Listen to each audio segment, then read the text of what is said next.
Hey guys, you've heard of the Young Turks podcast because you're listening to it right now. But make sure that you subscribe and give it a 5-star rating if you like it. Thank you for listening. All right, welcome to the Young Turks. Cenk Uygur and Kasparian with you guys. So big day of news. We obviously have the potential impending war with Iran. We will talk about that in the first hour, and then we've got a lot of campaign news for you guys, including how the candidates responded to Iran and that news. But also, very importantly, Bernie Sanders goes after Joe Biden, to which I say, oh, finally, thanks God, as our parents would say. It was, that whole interview was a snack. Yeah. Like I loved every part of it. It was a strong interview. I haven't seen an interview that strong, you better believe it. The strongest interview you've ever seen. Surrounded by other interviews from the standpoint of an interview. All right, let's get started. All right. Trump's national security advisor, Robert O'Brien, is defending so-called intel indicating that Qasem Soleimani was serving as an imminent threat to the United States, which essentially makes an excuse for Donald Trump's order of an assassination on Soleimani.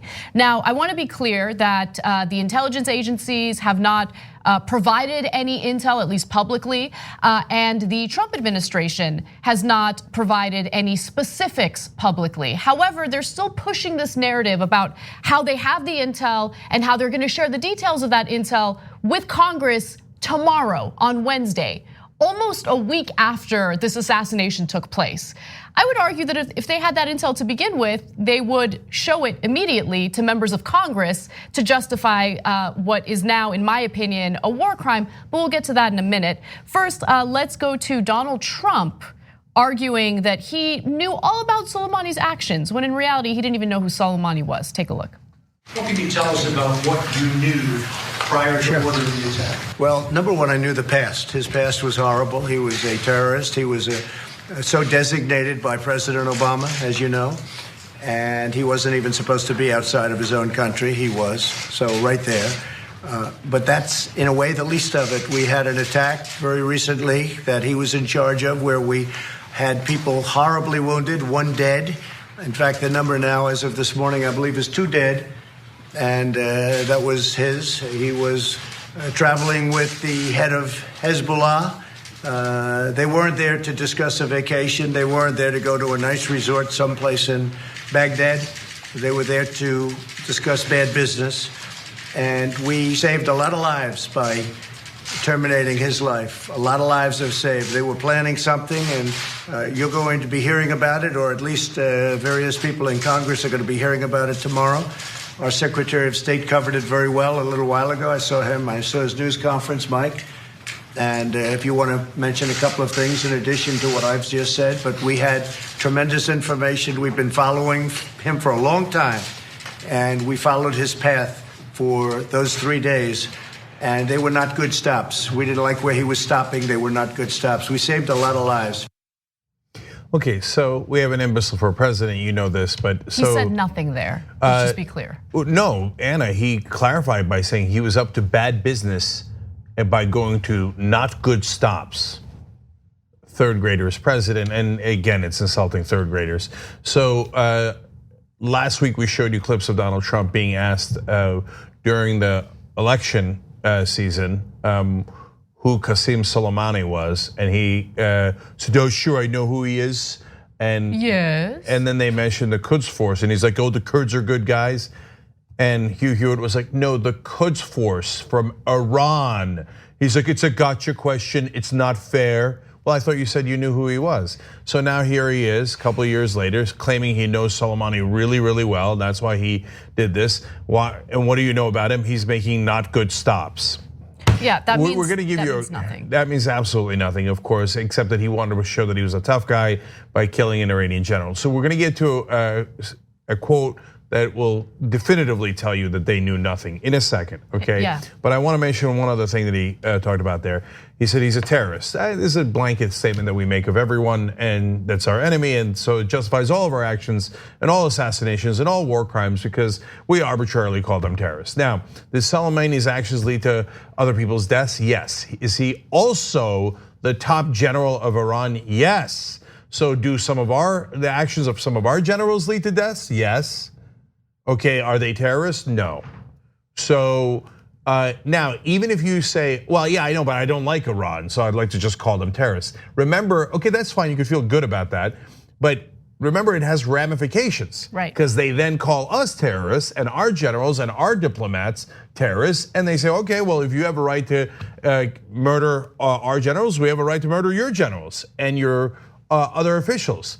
And by the way, today, Iran at least actually was slightly more measured than Trump and said what America did was state terrorism. It's also a little bit more correct. And so Iran has done state terrorism, arguably, and now we have apparently done state terrorism. And so now we're all gonna murder one another, and that's how war starts. Look, it's really important for people to understand, this isn't a debate to adjudicate whether or not Soleimani was a bad person, right? No, this is about burden of proof, right? Think of it as like a murder trial, because something as heavy as war deserves a high burden of proof, right? So in this case, in order to unilaterally, without congressional authorization, do a drone strike that assassinates a top general in a sovereign country, you need to provide evidence, irrefutable evidence, that that individual served as an imminent threat. What does an imminent threat mean?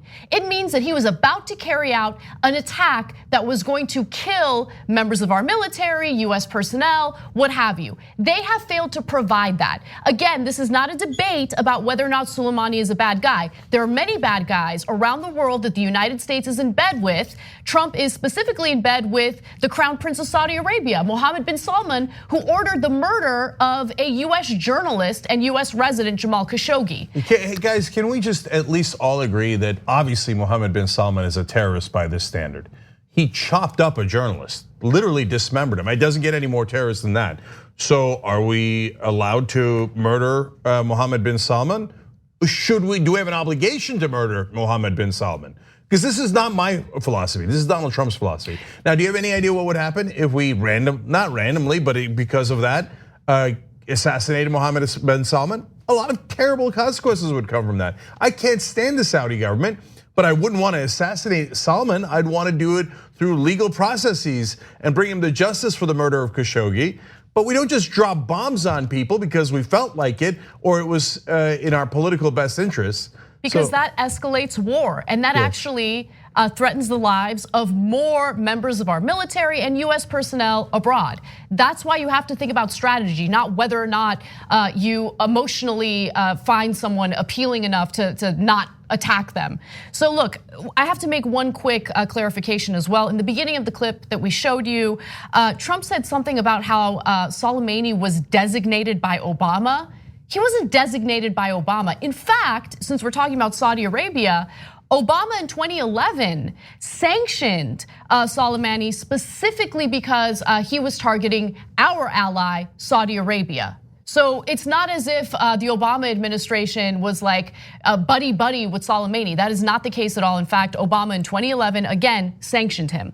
Now, with that said, let's go to the National Security Advisor to Donald Trump, Robert O'Brien. He's gonna explain, again, very vaguely, that there is intel that pushed them to do this. Take a look. The intel that we had, the information we had, which we believe was very strong, showed that Soleimani and those he was plotting with were looking to kill American diplomats and soldiers in significant numbers in the coming days. And that's why the president authorized the successful operation that was undertaken by the US military.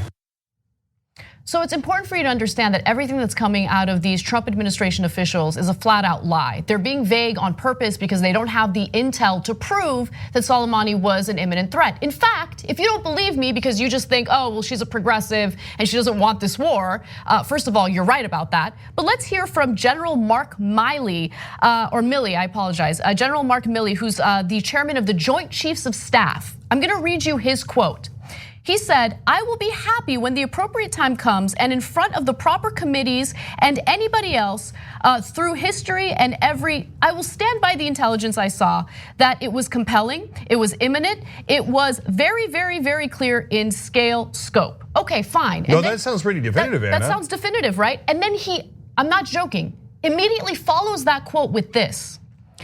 Did it exactly say who, what, when, where? No.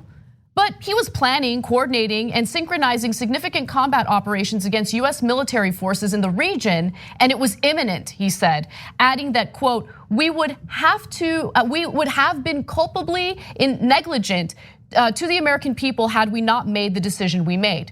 No, it's over, it's over. Did it say when, who, where? No. In other words, you didn't have anything. Okay, you didn't have anything. It's a lie, it's a lie. Did we know who they were gonna kill? No. Wait a minute, you didn't know who they were gonna kill. Then how did you know they were gonna kill anybody? Did we know when or where? No. So then what the hell did you know? You didn't know anything. Everything else is a lie. That's the Joint Chiefs right there, admitting on the record, we didn't know who the hell he was gonna target or if he was gonna target anyone. We just made it up. We just made it up. Why? Donald Trump thought, okay, well, I mean, I have to show that when the embassy is, attacked, it's not going to be a Benghazi. I guarantee you that is the number one reason. Yeah, distract from impeachment. Yes, want to prove a tough guy, etc. It was the Benghazi thing that I think motivated him the most. Like, I'm going to show that I'm tougher than Obama. I'm going to outdo Obama for once. No, guys, it's over. It's over. The head of the Joint Chiefs said, we had no effing idea. You just saw the quote. All right, so I want to move on to a different angle in this story. I'm gonna actually reset for Zarif's response to this, because it's actually pretty fascinating how measured he was in his interview, considering what the United States has done. So, Iran's foreign minister Javad Zarif granted CNN an interview following Trump's decision to assassinate Iran's top military commander. And what was interesting about this interview was how Zarif had urged Iran to be measured in its retaliation against the United States. In fact, he used the word proportionate. So let's take a quick look at what he had to say. They killed one of our most revered commanders and most senior commanders, and they took responsibility for it. This is state terrorism. This is an act of aggression against Iran, and it amounts to an armed attack against Iran, and we will respond. But we will respond proportionately, not disproportionately, because we are committed to law. We are law-abiding people. We're not lawless like President Trump.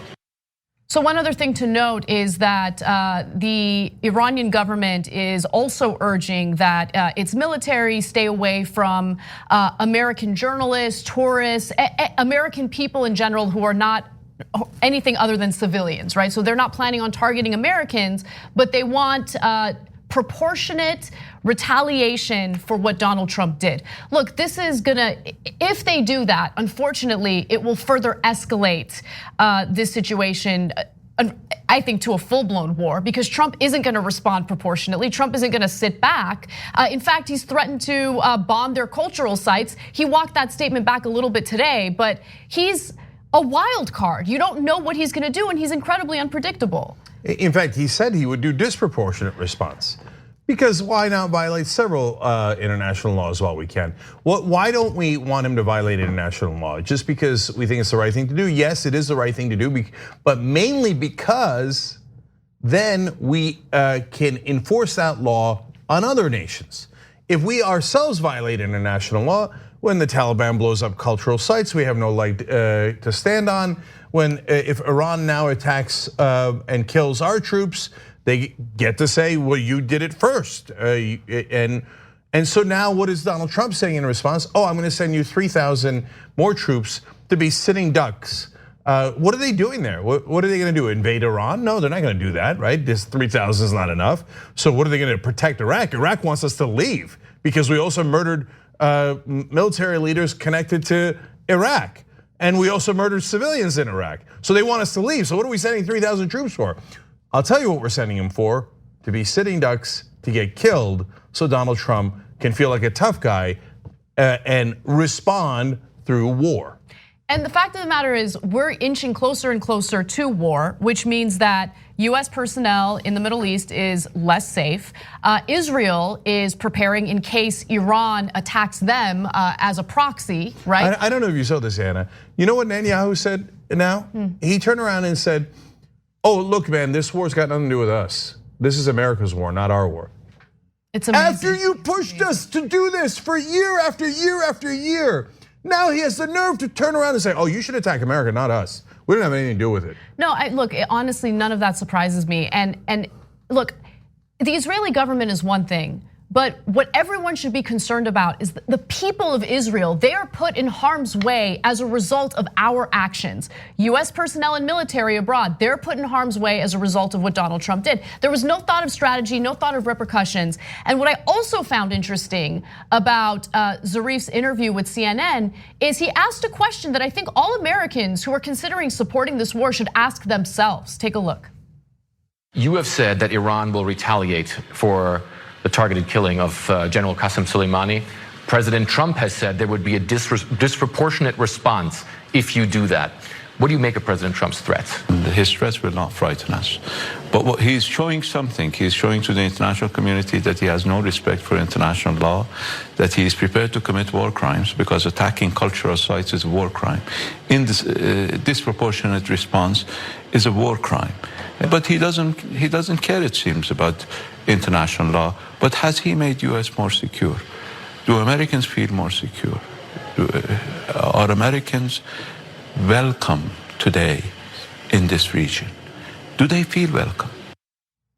So look, I'm sure there are people in the right wing who will have a very different response or answer from the response and answer that someone like I would have, right? And my answer is no, I of course don't feel more safe. In fact, I don't feel safe for the people who are serving in our military and they're, as you mentioned, Cenk, earlier, sitting ducks in the Middle East right now. This is, you don't provoke war and feel safer as a result of that. Iran says we're not going to kill US civilians. We'll only target proportionally the military as they targeted our military.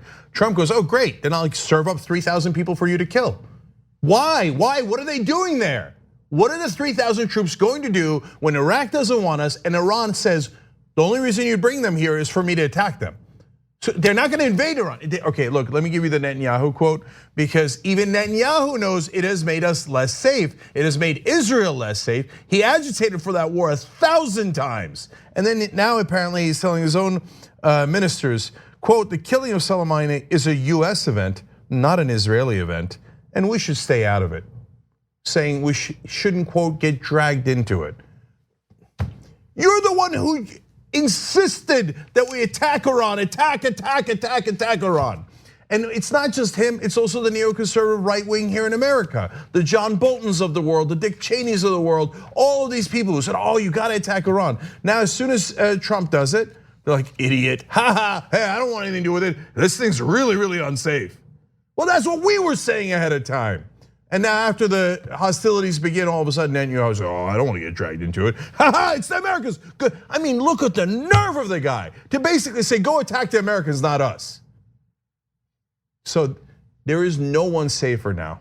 The idea that Pompeo's of the world and Trump is saying that now people are safe. Does anyone in their rational minds believe that? Even Netanyahu in his irrational mind doesn't believe that. No one believes it. We have made the world far less safe by doing this killing.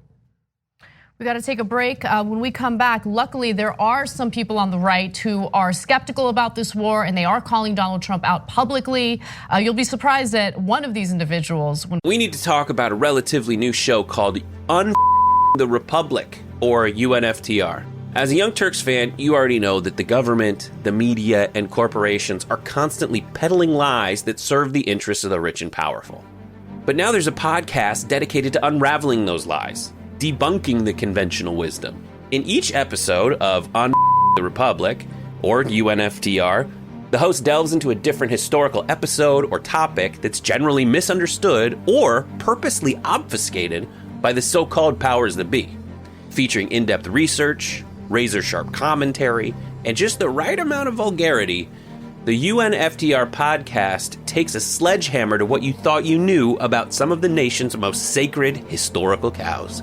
But don't just take my word for it. The New York Times described UNFTR as consistently compelling and educational, aiming to challenge conventional wisdom and upend the historical narratives that were taught in school.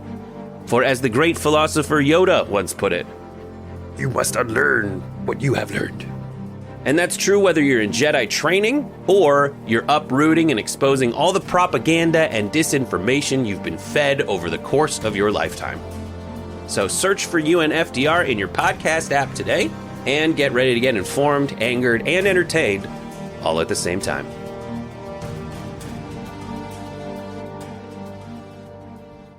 We return. All right, back on the Young Turks. Let's go to our members' comments first. Silent Approval says, Anna, you can't just fabricate evidence overnight. It takes about a week. That's why they're probably taking a week to tell us what the evidence is that they don't know. It's not even to tell us, it's to tell the Gang of Eight. Yeah. Right? So, I mean, you're supposed to talk to Congress about these things, but no, Trump's just unilaterally making these types of decisions.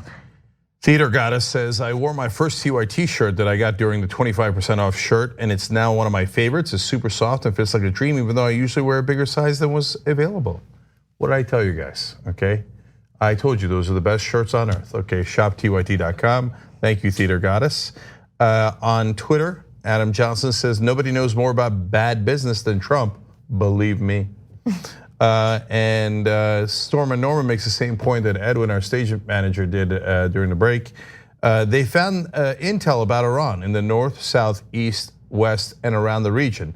That's pretty specific. So old Don Rumsfeld quote about where the WMD was. Okay, so there they are again. Now YouTube super chat. Matthew Hahn says, how do I become a YouTube member so I can watch full shows that way? The app closes out for me when I try to watch live that way. Probably my internet. Yes, the app works fine. It probably is your internet, but you could download it if you're a member. So look, on YouTube, it's the join button underneath the video.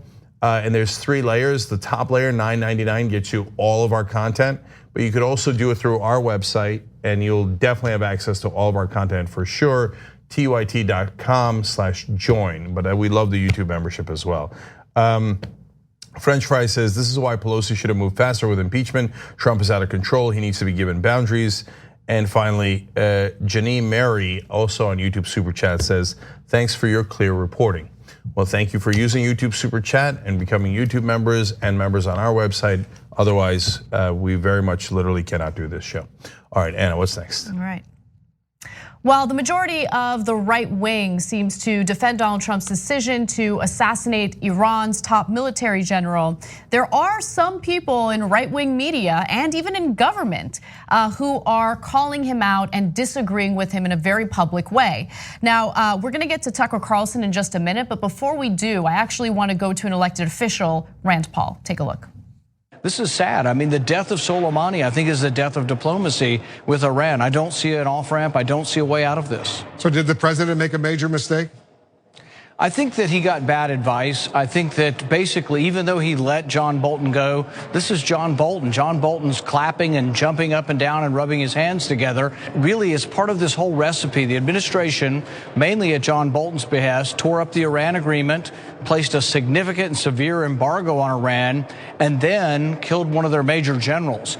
Nobody in their right mind would actually think that that would lead to negotiation. So when Secretary of State Pompeo is out there saying, well, maximum pressure, our goal is to get them back to the negotiating table. No naive child would believe that. You would have to be brain dead to believe that we tear up the agreement, we put an embargo on you, and we kill your major general, and they're just going to crawl back to the table and say, what do you want, America? I mean, military escalation is really what you would predict with this. All right, well, look, that was incredibly strong. He said you'd have to be brain dead to think that. And he said that right after he clarified that Pompeo did say that. So he's calling Pompeo brain dead. He's also calling Trump brain dead. Which is, I mean, which is obviously true, but that's a Republican senator saying that. And so, and he's right. And that's why it's like when Republicans actually say something that's true, which is such a rare exception, it really is like a clarion call. Because the Democrats are usually so weak. They've been okay actually, on this, actually, surprisingly okay. But Republicans usually say it clearer. So I mean, you never catch Democrats calling Trump brain dead. But there's a Republican. He's a Republican, so he's like, look, man, if you break the agreement and you do embargo and sanction and you murder their general, of course they're not going to come to the negotiating table. They're going to do the opposite. Right. Everybody knows that. So what he's saying is Pompeo and Trump are liars, and what they want is war. And he conveniently threw in Bolton a bunch of times there. It's true, Bolton does want war, but Bolton's out of the government. Bolton didn't do this, Trump did this. Trump did this, but look, I actually think that Trump, his motivations are a little different from the war hawks, right? Because what Trump wants is to one-up Obama. That's the reason why he pulled out of the Iran nuclear deal, because in his ridiculous, like narcissistic head, he thinks, I can get a better deal, I can get a better deal. That's why he pulled out.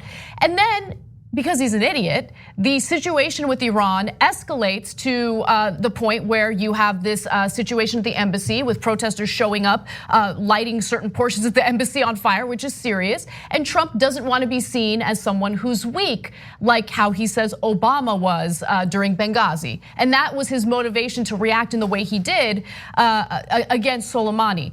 But look, the problem with Trump is that he doesn't know anything. Right? Like he doesn't know anything in business, and he certainly doesn't know anything when it comes to foreign policy. He shoots from the hip. He's a guy who just bases everything on how he's feeling on that given moment or in that given moment. And he doesn't think about the consequences or repercussions.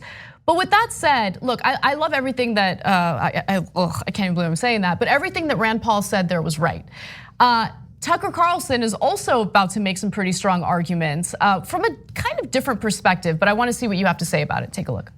What's so striking is how many people appear to accept this uncritically. Just the other day, you remember, our intel agencies were considered politically tainted and suspect. Certainly on this show they were, and will be for quite some time. Keep in mind, these are the people who invented excuses to spy on the Trump campaign purely because they didn't like Donald Trump's foreign policy views. And they're the ones who pretended he was a Russian agent in order to keep him from governing. Remember that? Russiagate? Our friends in the intel community did that. And by the way, these are the same people who lied about Iraq's weapons of mass destruction way back in 2002. And by doing that, got us into an utterly pointless war that dramatically weakened our country. The people pushing conflict with Iran are the same people who did that. It seems like about 20 minutes ago, we were denouncing these very people as the deep state and pledging never to trust them again without verification. But now, for some reason, we do seem to trust them implicitly and completely. In fact, we believe whatever they tell us, no matter how outlandish. So, look, all we do on this show is give credit where credit is due and call out things not based on partisanship, but based on reality. So that is why we often criticize Democratic leadership. But today, I said Democratic leadership's actually doing a pretty good job on this. They're calling for open hearings on Iran. So we don't do it blindly. Now, when it comes to Tucker Carlson, there are things that I disagree with him. I don't know if you can 100% is enough or 1,000%. So immigration, he is horrific on. I don't agree with him that there is a deep state that was conspiring against Donald Trump.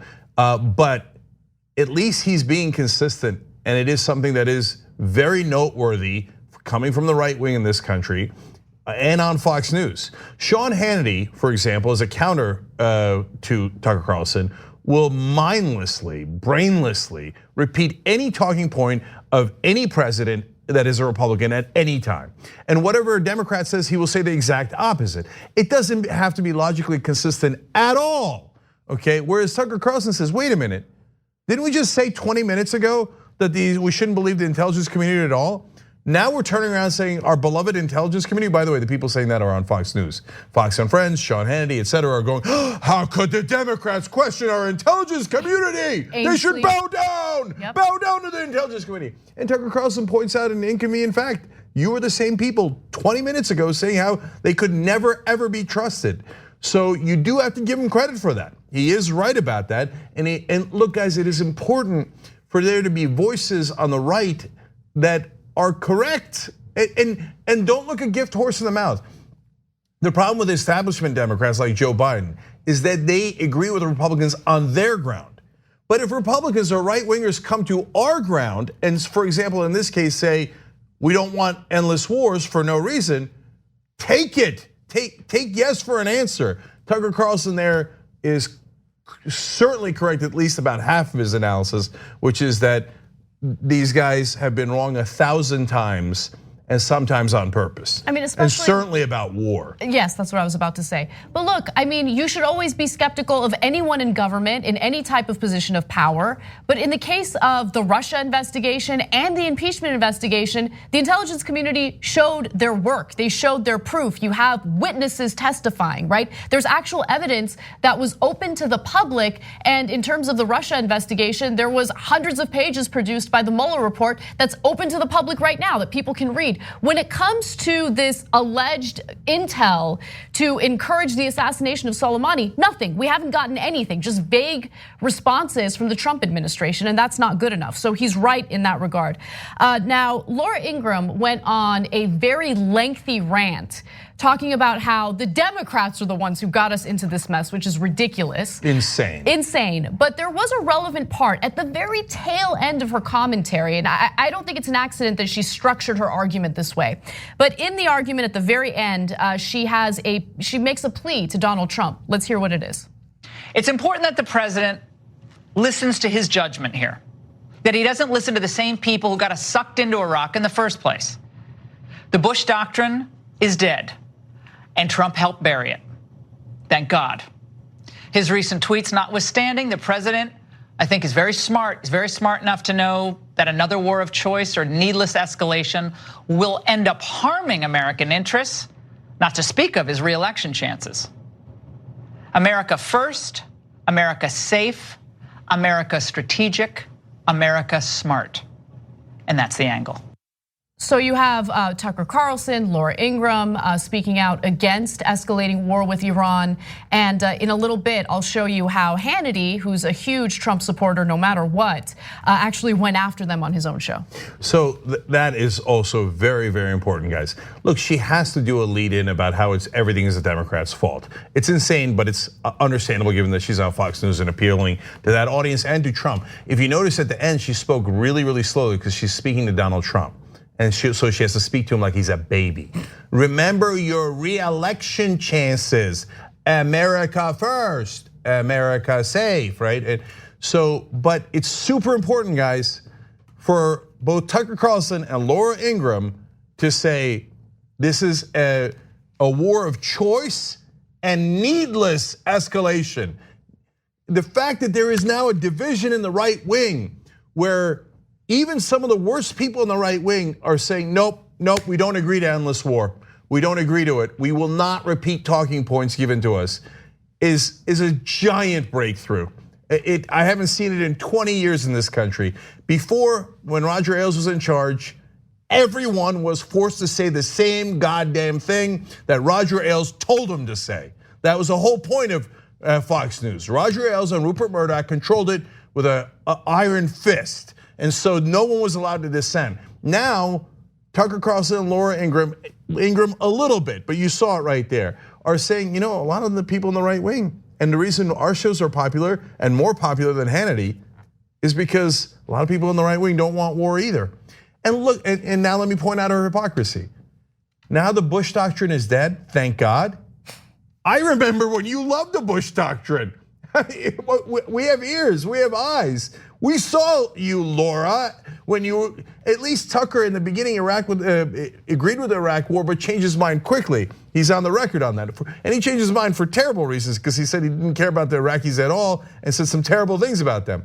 But he was a little bit more consistent. Laura Ingraham, you love the Bush doctrine, you love the Iraq war. You couldn't get enough of it. Yep. But now she sees not Trump, not people like Roger Ailes, Rupert Murdoch, but her own audience saying, we don't want the war. We don't want the war. So now she regurgitates that back to them in order to be popular. That's a super important development. Definitely. All right, so with that said, let's go to Hannity, who attacked his colleagues for refusing to defend Donald Trump. You knock out those 3 refineries, their economy will totally and completely collapse.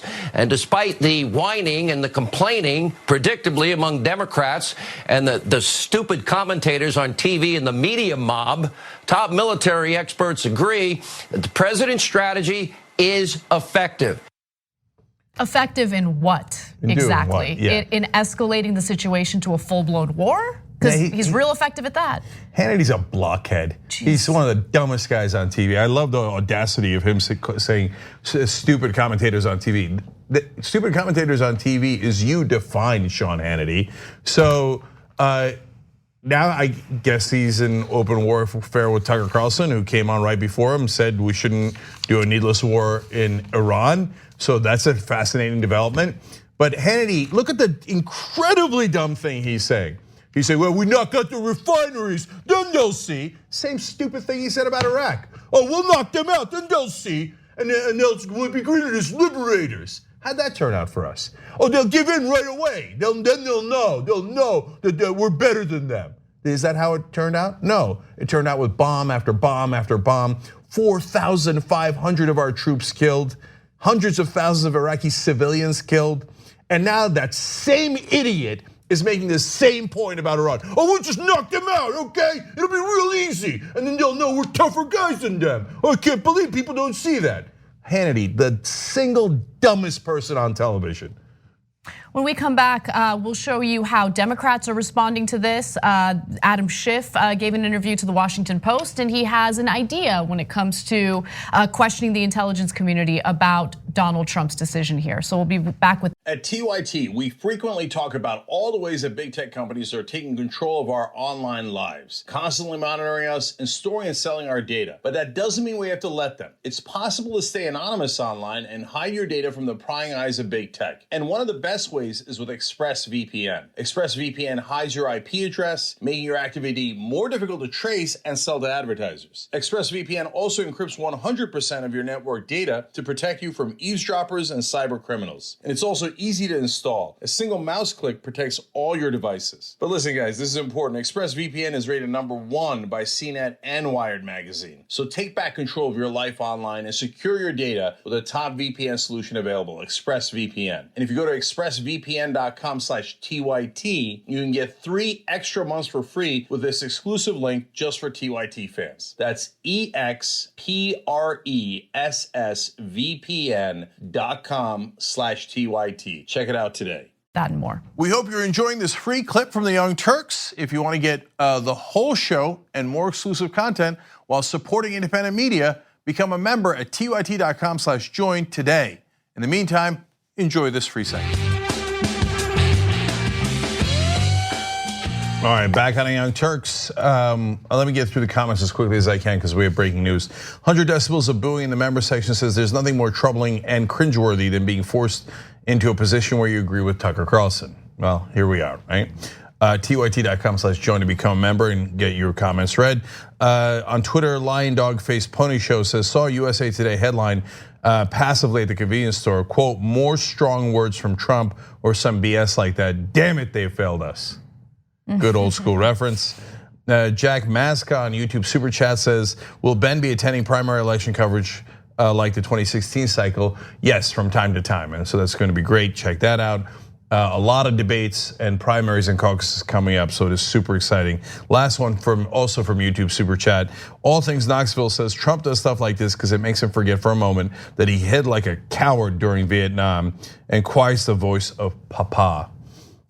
Yes, of course, his dad used to make fun of him all the time, rightfully so, and did get him out of Vietnam with a fake doctor's note about bone spurs. Okay, breaking news. All right. Iran State TV is announcing that there is further escalation of war with the United States. In fact, the nationally owned news service says that they had launched tens of surface-to-surface missiles at Iraq's Al-Assad air base, housing US troops over America's killing of top Iranian General Soleimani. This is a disaster and it's a developing story. However, the Iranian Fars news agency showed footage that it said showed tens of missiles being launched toward the air base in northwest Iraq. which again houses both Iraqi and US forces. The attack was, quote, the beginning of a harsh Iranian revenge for the death of General Qasem Soleimani, the Iranians said. And there are a number of tweets out already showing that the Iranians have taken full responsibility for this attack. In fact, let me give you a statement from the Islamic Revolutionary Guard Corps.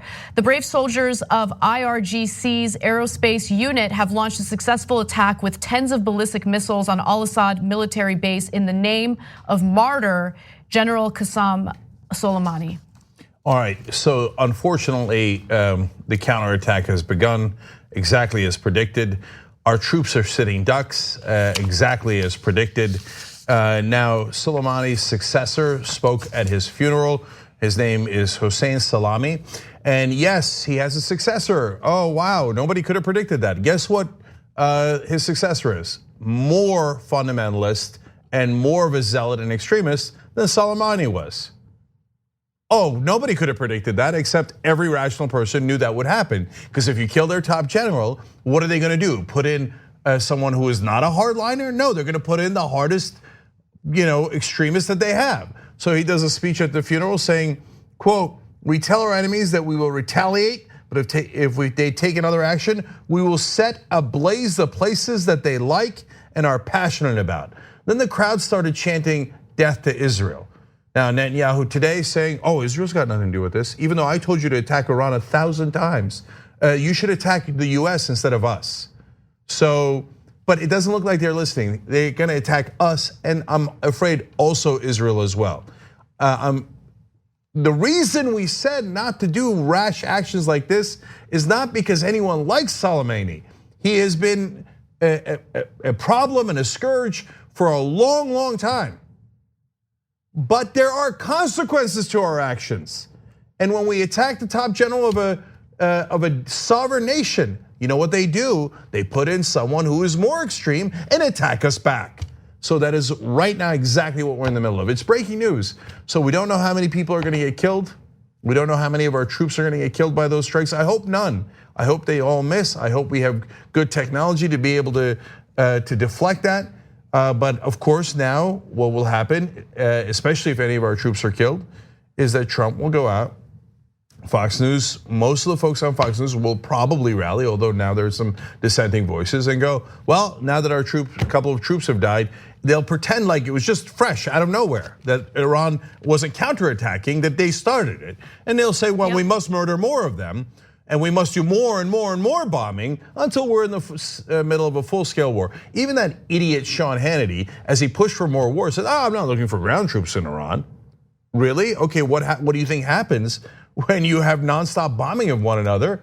You have a war. Do they really think that this is what they need to do to get Iran back to the negotiating table to renegotiate the Iran nuclear deal? Is this the way they really go about it? How stupid is this? Literally no one can believe that. Even Rand Paul, we showed you earlier in the show, said you would have to be brain dead to believe that. Trump still thinks that there's a possibility. In fact, he was asked by reporters, what are you looking for here? Are you looking for regime change in Iran? He's like, no, I don't want military action. I don't want war. I want to renegotiate this Iran nuclear deal, right? I'm paraphrasing, but that's essentially what he said. I don't want regime change. Okay, the way you're going about this is not gonna lead to any type of negotiation. What he did provoked war with Iran. And of course they're gonna retaliate in kind. Of course they're gonna do this. And look, that base that they attacked, right, that Iran just bombed with missiles, there are Iraqi soldiers there as well. This is the reason why Parliament wants US troops out of their country. Yeah, look, he does these stupid maneuvers in business, but the consequence in business is not that extreme. Sometimes it works when he, and we've told you this in a couple of instances, I'll really quickly retell you the story. Sometimes he would threaten to take over a company, and so he would buy some of their stock and say, I'm gonna buy all of their stock, but he was bluffing. And so, but it would drive up the stock price, and then he'd make a good profit. You think, oh, well, that's a good businessman, right? First of all, it's not the right way to do business, but even so, no, because he kept bluffing and bluffing, and guess what happened? Eventually, they called his bluff. Then he was stuck with all the stock, and it started spiraling down, and he lost all of his money. Now, I can give you a dozen examples where Trump does that in business context, and then he goes, oh, well, that's why he went bankrupt 6 times. But in the military context, when they call your bluff, what we have is a war. All right, well, let's get to the Democrats and how they're responding to all of this. So you think that they've been pretty good. I kind of have a different perspective. So interesting, let's do it. Yeah, so Democrats are attempting to take action following Donald Trump's decision to assassinate Iran's top military general, Qasem Soleimani. Now, Adam Schiff had an interview with the Washington Post, and he thinks that it might be a good idea to call a public hearing on the matter in order to determine whether or not the Trump administration is bluffing on the alleged intel that showed that Iran served as an imminent threat. So Representative Adam Schiff says he wants to see the House hold open hearings on multiple aspects of this spiraling situation in Iran. Here's a direct quote from Schiff. I think there should be open hearings on this subject. The president has put us on a path where we may be at war with Iran. That requires the Congress to fully engage. Also in open hearings, Democrats could seek to grill Pentagon officials on whether Trump's threats represent real planning and on whether, in their view, such threats could recklessly lead to more negative consequences. Another thing that could be explored in open hearings is how the decision was made and whether the intelligence supports it. I'm also very curious to see whether the Pentagon and the Trump administration coordinated in any way, because it seems like there's chaos within the Trump administration. In fact, just yesterday, the Pentagon put out a letter accidentally indicating that they were going to pull US troops out of Iraq, and then later they had to do damage control because it was an accident and they didn't actually mean that. Yeah, so I'm curious about your opinion here because I think this is a good development, but you sound a little bit more skeptical. So I'm actually surprised the Democrats are saying, oh, no, you need to have congressional hearings before you start war with Iran. That's stronger than they would normally act. I'm ready to give them credit for that. And in fact, Schiff also said Pelosi has announced that something constricting Trump will be voted on this week. If that's real and they actually have a vote, that would be terrific. Now, I'm withholding judgment until they actually do it, because now Iran is currently, as we're doing this show live, bombing our bases in Iraq. So my guess is Democrats will get scared and run away. But if I'm wrong, I would love that. I would love to give them credit. So far, to me, this looks like a really good development, and I'm looking forward to giving Schiff and Pelosi credit. But what were you not buying in this? Look, you can't stab yourself, and then when you have like blood gushing out of your body, like find the smallest Band-Aid possible to try to make the situation better, right? So while I'm not opposed to the open hearings, and I think it's important for them to ask the appropriate questions to get to the bottom of the truth, the reality is Democrats have enabled what the Trump administration is doing right now over and over and over again, right? They did it in the lead up to the preemptive war in Iraq, right? Voting along with Republicans to allow the executive branch to unilaterally make these types of decisions, okay? They kept voting in favor of those types of policies. They keep voting in favor of increasing the military budget, handing almost a blank check to the executive branch to carry out whatever nonsense they want to carry out, including Trump's stupid Space Force, right? That's the latest spending bill that we criticized on this show. So look, it's not good enough to try to deal with the symptoms of a virus that they helped create. Now, here's where I would give them overwhelming credit. And look, guys, I don't tell you things against Democratic leadership because it's fun. I tell you because it's true. I wish it weren't the case. So if it isn't the case, I can't wait to say they did a wonderful job. So what would lead me to saying that? If they actually stop Trump. Now, how can they do that? Well, Ro Khanna suggested an amendment to the defense bill that said you cannot attack Iran without getting congressional authorization.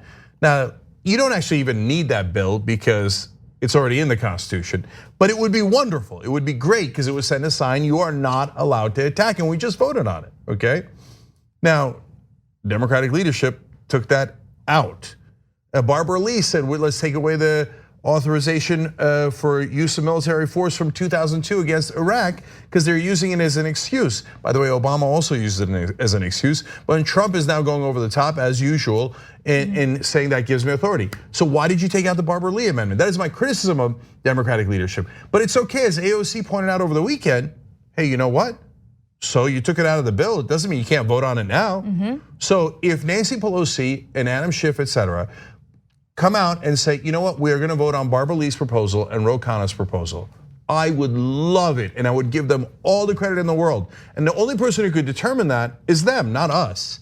So if they do it, we're gonna give them credit. If they don't do it, we're gonna criticize them. That's how reality works. Now, of course, the mainstream media doesn't see it that way. You have to kiss their ass no matter what. Facts don't matter. But for us, in the reality-based world, facts matter, they're everything. Absolutely. And look, to be fair to Schiff, the statements that he gave to the Washington Post were good statements. For instance, he did chime in on the alleged intel, which no one has seen. In fact, the Trump administration hasn't even talked to Congress, the Gang of 8, about this intel. He plans to do so tomorrow. But here's what Schiff said. I'm certainly not satisfied that the intelligence supports the conclusion that the killing of Soleimani was going to either prevent attacks on the United States or reduce the risk to American lives. If anything, that risk is going to go up, not down. And Adam Schiff made this statement prior to a giant story breaking today about how Iran just did missile attacks against a military base in Iraq, right? So you have US soldiers and Iraqi soldiers based there. So look, these hearings are good no matter what. I want to back up Adam Schiff. I like his quotes. They're focusing a little too much on the attacking Iran's cultural sites because it's low-hanging fruit. I get the politics of it, but Trump's already backed away from that. But guys meaning Schiff, Pelosi, Hoyer, etc., Democratic leadership. If you actually pass a resolution saying Trump is not allowed to attack Iran without getting congressional approval for war, we've got your back 1,000%. All we care about is policy. Pass that bill, and now look, I get it, it's gotta go to the Senate, I understand that. But it is rhetorically and legally, and as a matter of moving the national conversation, super important. Okay, you fight back effectively, we're on your side. Now, the jury's out, we're gonna see, now that the rockets are flying, are they gonna get scared and run for the hills, or are they gonna double down and be strong? If they are, then yes, we're super happy to back them up. All right, we got to take a break. When we come back, just remember that there's no such thing as moderate Republicans during the Trump era, and Nikki Haley proves that perfectly. We'll be right back. Thanks for listening to the full episode of the Young Turks. Support our work, listen ad-free, access members-only bonus content, and more by subscribing to Apple Podcasts at apple.co/TYT. I'm your host, Cenk Uygur, and I'll see you soon.